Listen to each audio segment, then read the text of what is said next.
Hey guys, what is going on? DaBoki here once again. It's time for a Totems Talk. I am here on BokiChoy. I am 244, 76%. I think I just need one more totem to level to 245, which is going to be really exciting because then we enter into our new area, Moonbridge, I think. I think we come over here. I've never gotten to 245 before, but I believe we unlock a new place in the Arcane River called Moonbridge. We're just going to have a nice chill totem today. I don't know if I'm going to be going into Moonbridge after my totem. I'll probably just level today and then we'll do Moonbridge on another day, but at least we can get to 245, which is going to be really exciting. Today's map, I'm going to be training in the spiders, and I'm training here because I wanted to farm some familiars for my bossing mules, but there's usually some pretty good rates here. I think it'll just take like an hour and a half to get there, so we'll just go ahead and do it. So since I'm farming familiars, I got some drop rate coupons. I'm just going to go ahead and pop everything, and we're going to go ahead and hope for some good things here. I'm at 25k stat, 1786 Mesa obtained, item drop rate's 177. Actually, let's change that. It is going to be 207 with my familiars out, so I'm hoping to get more familiar drops. I'm actually looking for these spiders, and I will be training right in this map here. So it's going to pop down our first totem of the day, and get this rune so we can actually get some XP. So I think this map's rotation is pretty straightforward. I like to... How do I like to do this? I think I like to put TP on bottom. Some people enjoy putting the teleport on top here, but I like not having to worry about hitting that middle platform when I pop down. This is kind of a little bit more fluid for me, but you got to make sure that you're able to up jump properly with an archer if you're doing this, which I think Archer's up jump needs some work. It's getting revamped in Ignition though, which is really exciting.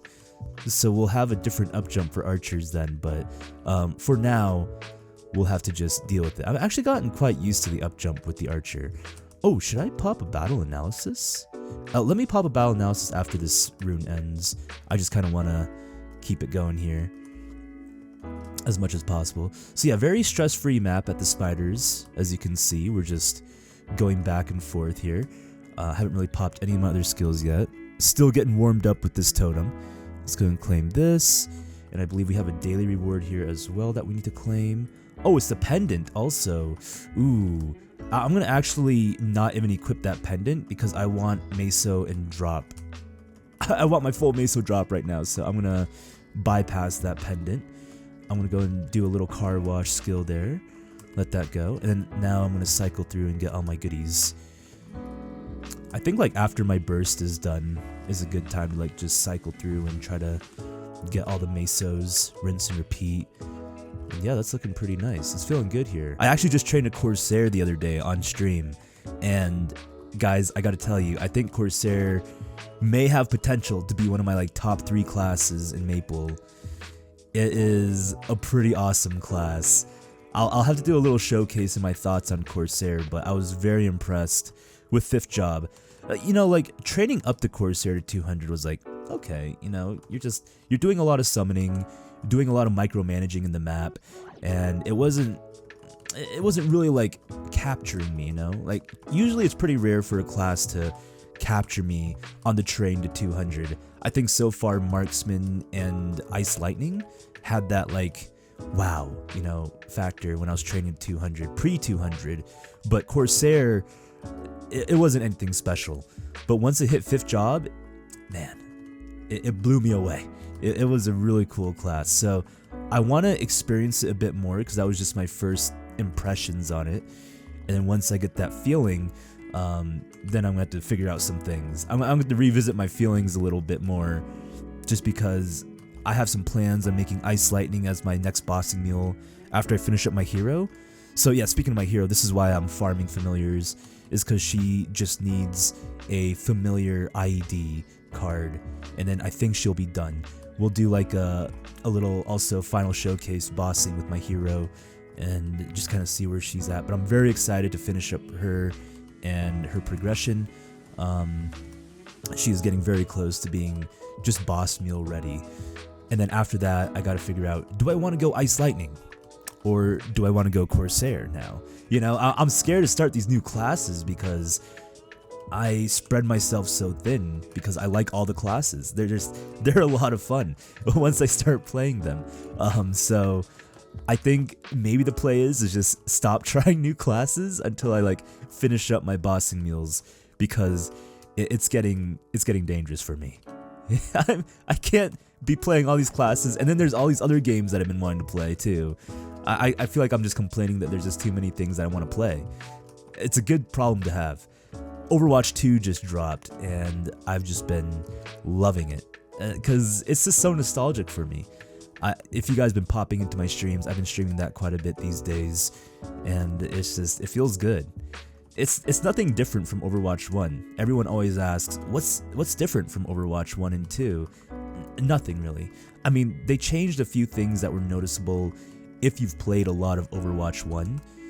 Like, if you've never played Overwatch 1 before, it'll be a brand new game to you regardless, but if you've played a lot of Overwatch 1, you'll notice the changes, but they're not like big changes. It still feels like Overwatch. It's just, a lot of UI changes. The team comps are now different. Character skills got remastered and changed. So it's not anything too big, but it feels like Overwatch, and I love Overwatch, so it wasn't a problem for me.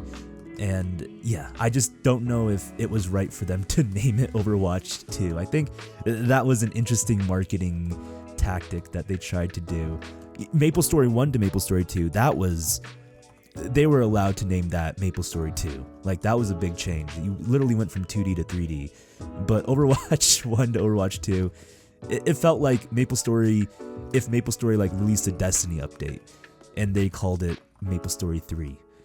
It's like, well, you know, it's a big change, but I don't know if we can call it MapleStory 3. To be honest, MapleStory Destiny update had more changes than Overwatch 2 did. I think so.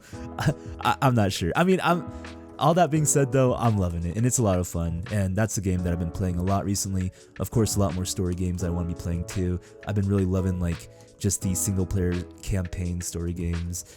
I've been really appreciating games lately. I think it's just really fascinating, and a lot of talented people working on games and what they can come up with, and just having that factor, that surprise factor of really enjoying and getting lost in a game. So it's been fun. It's been really fun. So that's been updates on games that I've been playing. What else? I mean, I kind of wanted to talk a little bit about my Seattle trip as well. I feel like I haven't really talked too much on it, and it's like almost old news now. My trip that I took, like, I don't know, has it been a month now? 2 months? It's been a while, and I think I was kind of like refraining from talking about it a bit too, is because I was getting over a cold. You might like notice my voice is still a little bit out. It was a pretty bad cold, and I probably wasn't treating myself very well throughout these weeks to get better as quickly as possible. I was streaming a lot, so I was still talking quite a bit, and I just had a bad cough, so it's hard for me to do like long talks and, you know, make content. I guess it's pretty frustrating too when you're just like coughing a lot trying to make videos or stream. It gets challenging. So now I feel better though. Like, at least I'm not coughing as much. Sometimes I'll need to mute and like cough up a storm, but you know, I've been feeling a lot better. So I feel like I did want to talk a little bit about my Seattle trip. I think I might do a few videos on it. You know, that trip was really special to me still, and there's just a lot that happened. You know, a lot of things that I would like to share with you guys. But also, that being said, there's a lot of stuff that I don't want to share too. I think on that trip, it made me realize the value of, how do I say it, keeping things to myself, or keeping the memories and the experiences like more just for me and maybe the people that were involved. It like almost, it kind of treasures it or preserves the value of it. Like, you don't need to share everything. You don't always need to post everything on Instagram. You know, some things are just kind of better if it was kept between you and yourself. It kind of makes you look at it differently when you try to just capture those moments for yourself. But anyways, sorry, I didn't mean to go on too big of a tangent there on that. Yeah, Seattle was great though, man. It was a lot of fun. I mean, you guys probably seen my haircut story. That was just kind of the start of it, you know, of kind of initiating me stepping out of my comfort zone. And I think after coming back from Seattle, all these moments of me doing things that were a bit out of my comfort zone and things I wouldn't normally do, I carried that over into my life here, I guess, like back at home. I think that's a really important thing too, is after you take a really meaningful trip or you have a meaningful experience, you're able to bring your learnings and understandings back into your everyday life. You know, after you get out of that honeymoon phase with whatever it is, you still understand to reflect and keep those teachings and those experiences close to your heart. So yeah, being able to step out of my comfort zone was huge in Seattle. I don't know what you guys think, like the type of person I am, but I'm like I say it a lot, I'm a very introverted person, doesn't like to take chances, doesn't like to step out of my comfort zone. You know, I like routine, I like comfort. I think that's something I really value in my life, is like being comfortable and not standing out, you know, stuff like that. It's so it was different for me when I went to Seattle and did these different things, and I'm trying to do that more in my life. If you guys kind of followed my YouTube life, I guess I like to make these trips and try to do things that are a little bit I wouldn't normally do, because I feel like I do learn a lot from these experiences, and I like to observe quite a bit. So yeah, it was cool just being able to bring that back home. I think like when people say step out of your comfort zone and do things that make you feel uncomfortable, it's not like you have to do things that are malicious, you know, like don't do things that are like irresponsible, because there's a lot of things that will make you feel uncomfortable. But if you can be responsible and still put yourself in that moment, I think that's really important. And I was mentioning it before on stream and on videos, I believe, but like having a dice with you or some sort of coin, I think is very important. Or not important, but helpful if you don't know if something is right or wrong, or if you should do something. And I want to explain to you a little bit about this dice, this coin theory. My friend Emily, a theorist, I met her in Seattle, and I think she is awesome. I feel like I connect with her quite a bit. She makes Maplestory content as well, other content too. She streams Lost Ark. We're hoping to do a podcast together sometime, but I got to meet up with her in Seattle as well, and she was telling me about her coin flip theory, which apparently she told to her chat on stream one day, and they like flamed her. I guess not flamed her, but made fun of her because like of how she explained it. But to me it makes sense, and it helped my trip. It helped my like life, I feel like, throughout, is flipping a coin. But I didn't have a coin, I had a dice. I had actually a 20-sided die, and I would roll that a lot to help me make decisions. So her theory on this like coin flip theory, you have a coin, and whenever you're trying to make a decision, because I don't know about you all, but I'm very indecisive about everything. So sometimes you need a little bit of a jump start in your heart, you know, just to like, your heart knows what it wants most of the times. I mean, sometimes you're very indifferent, sure, but I think most of the times, even though we say we don't care, we don't know, we have a gut feeling of what we do care and know about. And we sometimes need a little bit of a jump start. And this coin theory helps that, or this coin flip helps it. So what you do is you take this coin, and whenever you're presented with a decision, you flip the coin. And, you know, heads, tails, yes, or heads is yes, tails is no, whatever it could be. And then whatever side it lands on, you kind of figure out what your initial feeling was. So let's say gummy bears and gummy worms, right? My whole gummy bear, gummy worm dilemma. For you guys that have been here for a bit, you know the dilemma. You're presented with that decision, you're not really sure what to get, and you flip a coin. Even though if it lands on heads, if your initial thought is like, oh man, I wish it was gummy bears. Like I wish, like if it was like like if you even sigh after it hit the heads, you do the tails decision. You know what I'm saying? So it's like, it doesn't matter what the outcome is on the flip of the coin, it just matters what you feel after the outcome. And that's the decision you should make. That's like your gut feeling. Because like I said, you already know inside like what you kind of wanted already, but we just kind of need that like jump start to get it going a bit. So I had myself a 20-sided dice, And anytime I was presented with the option, evens was yes and odds were no on whatever number I would roll for.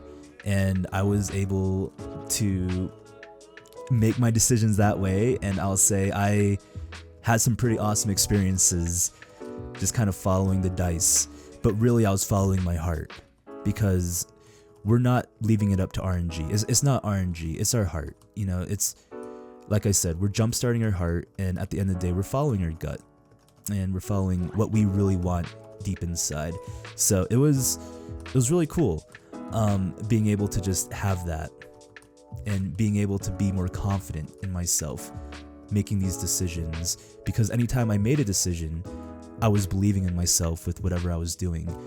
And believing in yourself is so important with anything that you're doing, because then you're putting 100% into it. And, you know, like, that's the thing of being confident too. I kind of want to talk a little about this. I'm going to stray off the Seattle path a little bit, because my mind is just wandering right now. You know, I've been playing a lot of competitive games lately, like Overwatch, Valorant. I really enjoyed the competitive side of things, and I realized these competitive games, it's really important to be confident. Like, that's a really big thing, is being confident. Now, there's an interesting line that I was kind of finding. Excuse me, let me take a little sip here. A little bit of coffee as well. Oh, dude, we got this vanilla roast coffee. It is just sublime. But there was this line that I was finding with being confident, being humble, being cocky. And I was kind of like reflecting on this, like the difference of being confident and being cocky and trying to stay humble. Because I think being humble is very important, and not like humble bragging or anything like that, but like making sure that you're staying grounded. You know, you're not like getting too full of yourself when you start to do something good, and you start to perform well in anything that you're doing. But you also need to be confident, because I think being confident, it will make you perform better, because then you're giving your 100%, like all of your skill on whatever skill that you're having. You're not holding back, and you're increasing your chances on winning or accomplishing the task because you're confident. And it's not saying that you're gonna 100% do what you were trying to do, but you're at least giving yourself the best odds. Because if you're going something half-ass, you're not going to be confident, and you're not going to be performing to your full extent, your full power. When you're confident, though, you know, you're giving it your all, and you're able to at least give your all to whatever task is in front of you, which is kind of scary too at times, because when you give your all and you still fail and you're not good enough, it's almost like it hurts more, because that was your all. You know, you were so confident going in, but you still failed. And that's something that I think like you need to be able to bounce back from and improve. That's how you improve, is when you do give your all, you see that you weren't enough, and you try to come back stronger. And that's the biggest thing. And I think anything that we do, we need to be confident in doing, because we should be giving our all. You know, it's a cheap scapegoat, giving like half of yourself and not trying, like half trying, and when you fail, it's like, oh, you know, and you like kind of shrug it off because you don't care.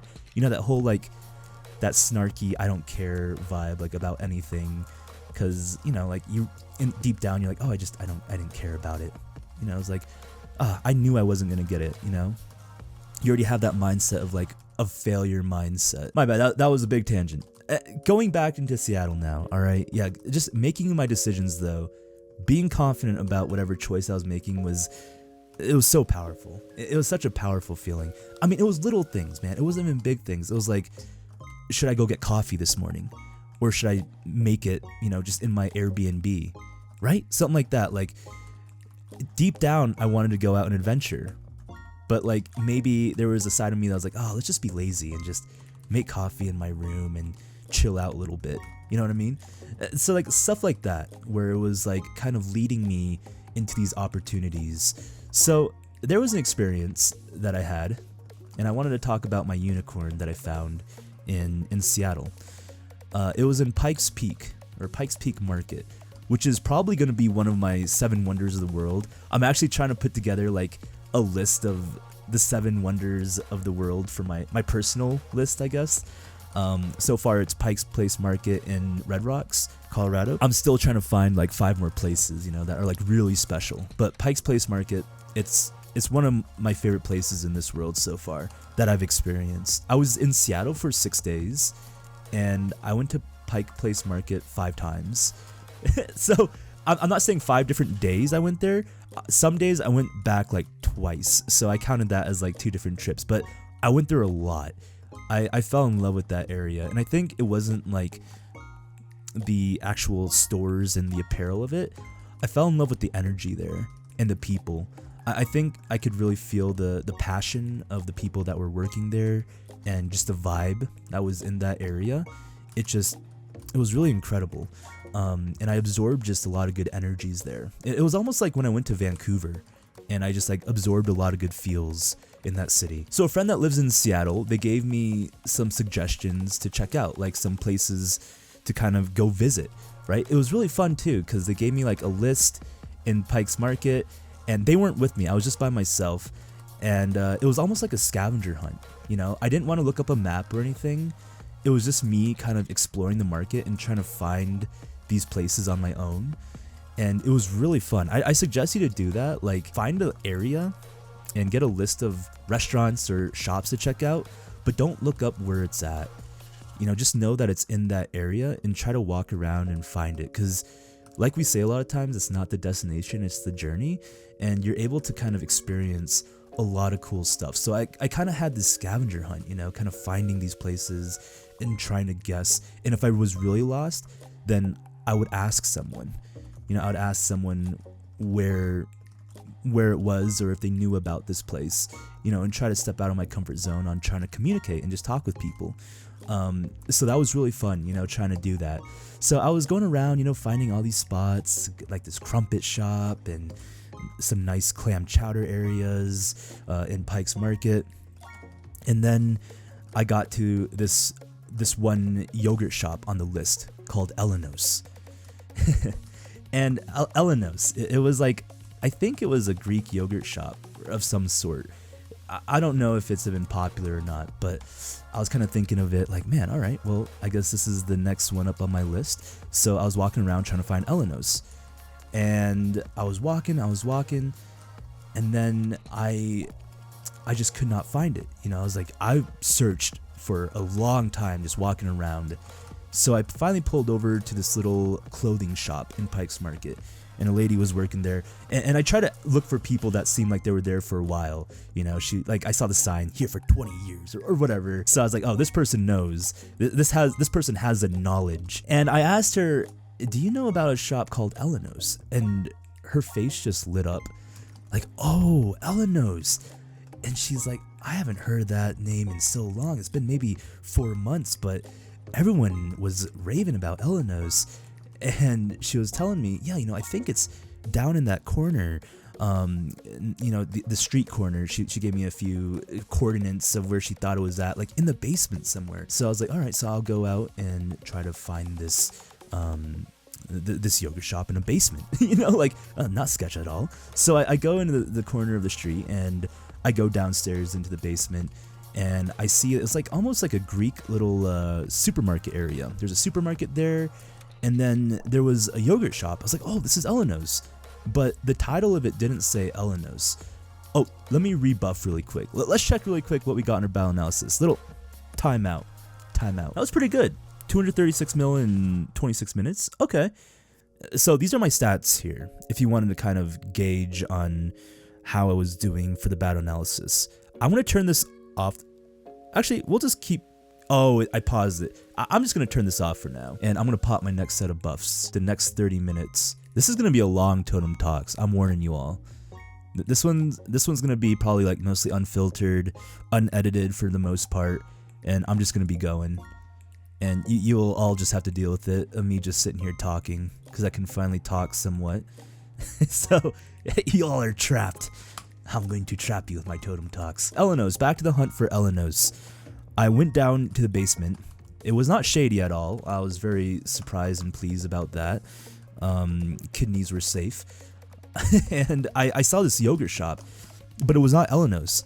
It was another Greek yogurt shop.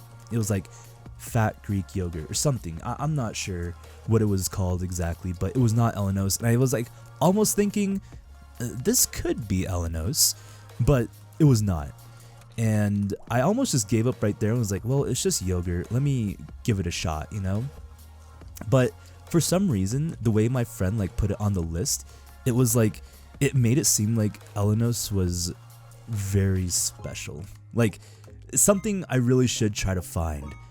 And I was like, all right, maybe I just try to find it and try to see if I can ask around a little bit more and give it a fair shot. At this point, it's been probably like almost an hour and a half now that I've been looking around, and this time I'm just like full asking on people, you know.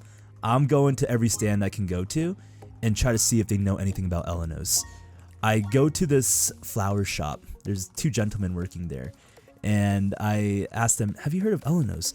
And oh my gosh, it was like, again, their faces just lit up and they're like, Elenos, I love Elenos. Like if you go there, you need to get the lime flavor or the mango. They're like, you need to try the mango.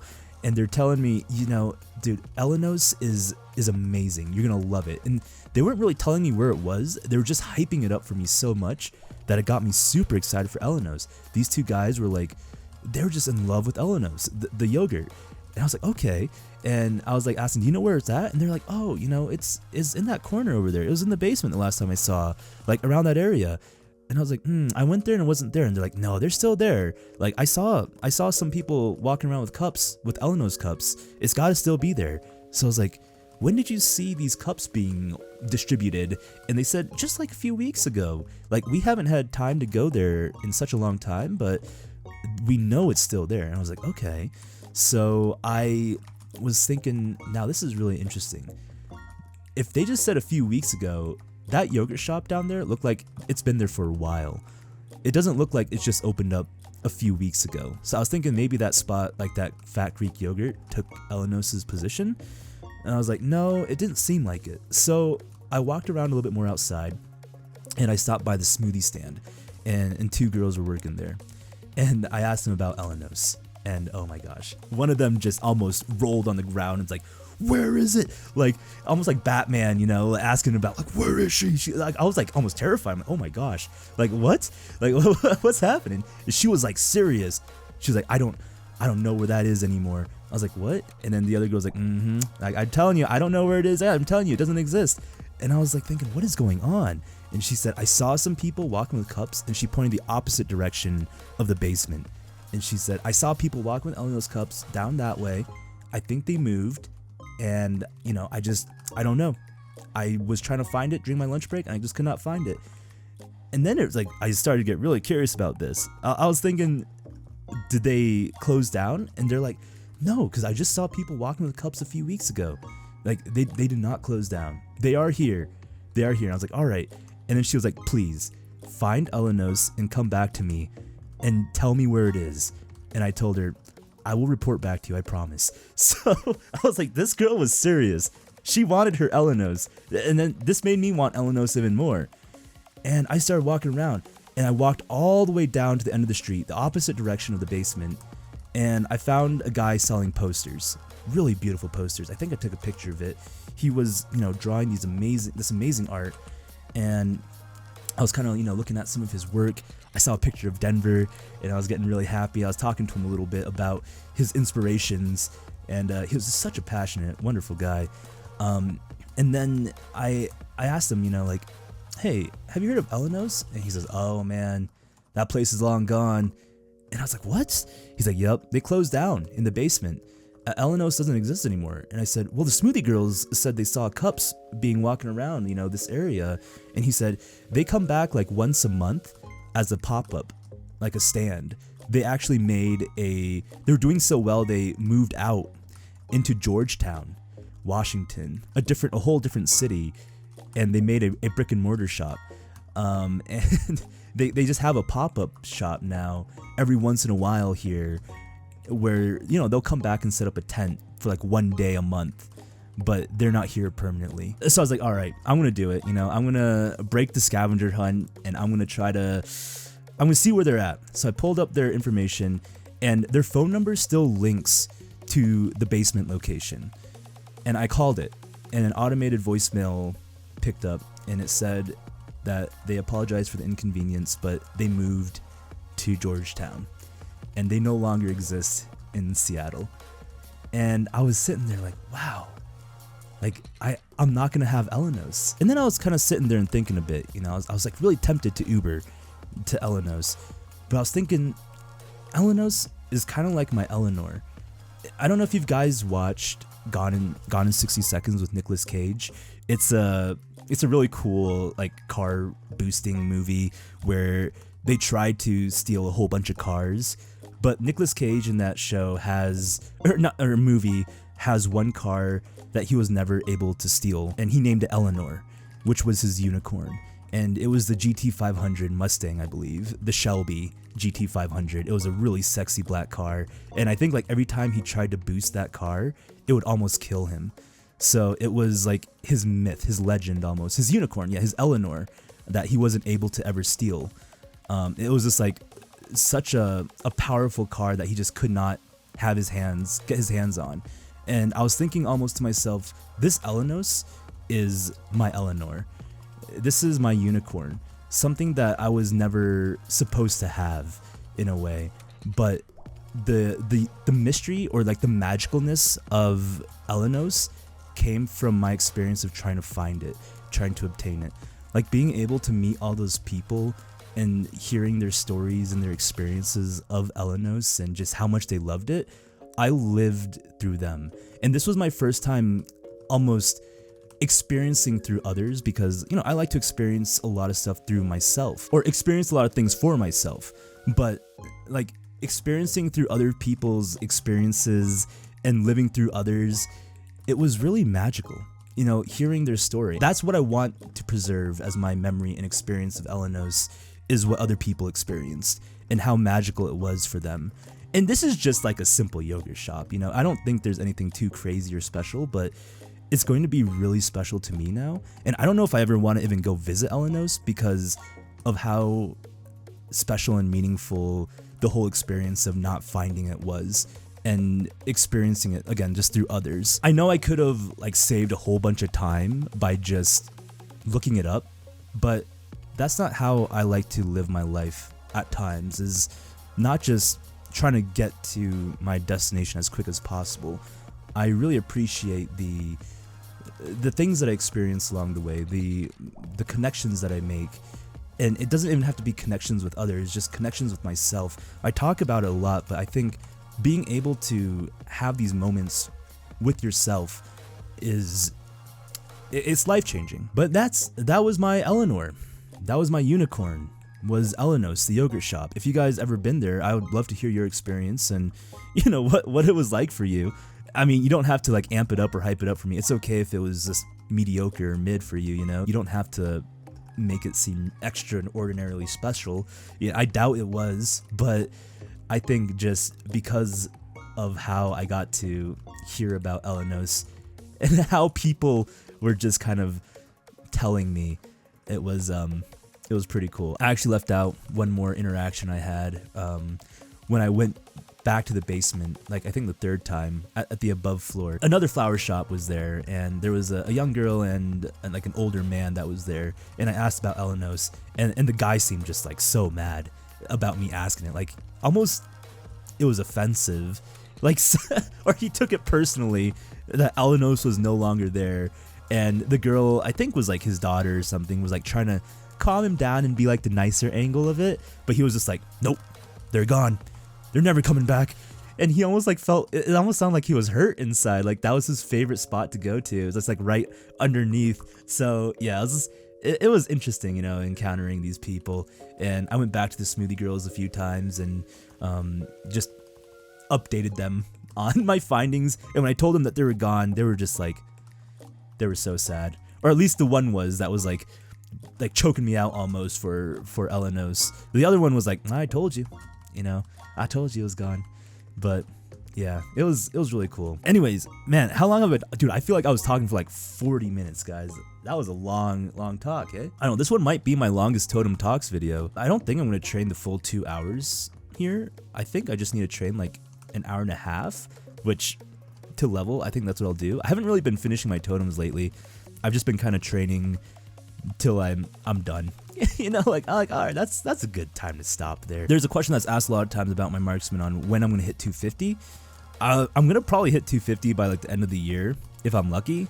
You know, I plan on taking it pretty slow, especially at these last few levels. So probably end of year is when you can kind of think the 250 might happen. My cough is like acting up right now, so I'm gonna take a little break from talking. I'm gonna zone out and just train. But I will catch up with you guys in a bit here. Whoa.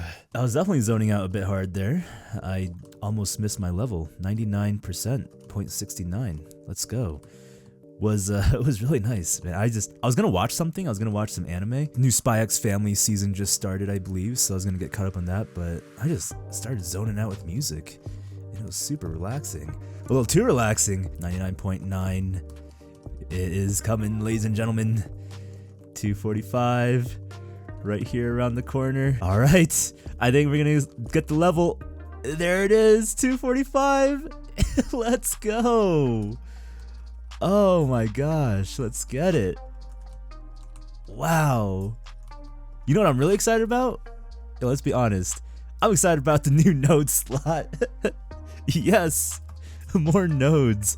I know I could just pay for it, but it feels cool unlocking it with the levels there.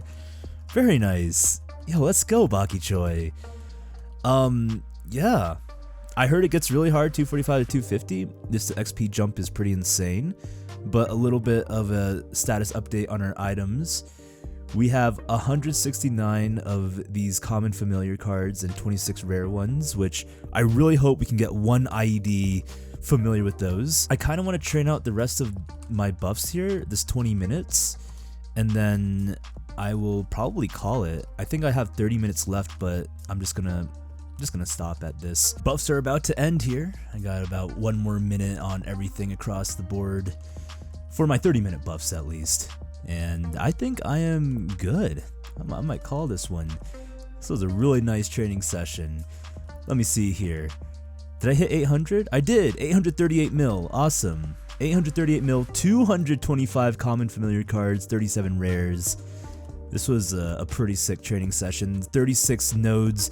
That's a combination, I think, from a previous totem I did as well, so that's not all from just this. And I am ending at about 5% as well after a level, so those were some really awesome gains. Guys, thank you so much for watching. I appreciate you all listening to this Totem Talks. I know it was a long one. This was a pretty long video, but I really appreciate it if you made it all the way to the end. That means a lot to me. Just being able to tell you guys my thoughts, my feelings, my experiences. This has been DaBoki. Much love, one love. I'll be seeing you guys later. Goodbye.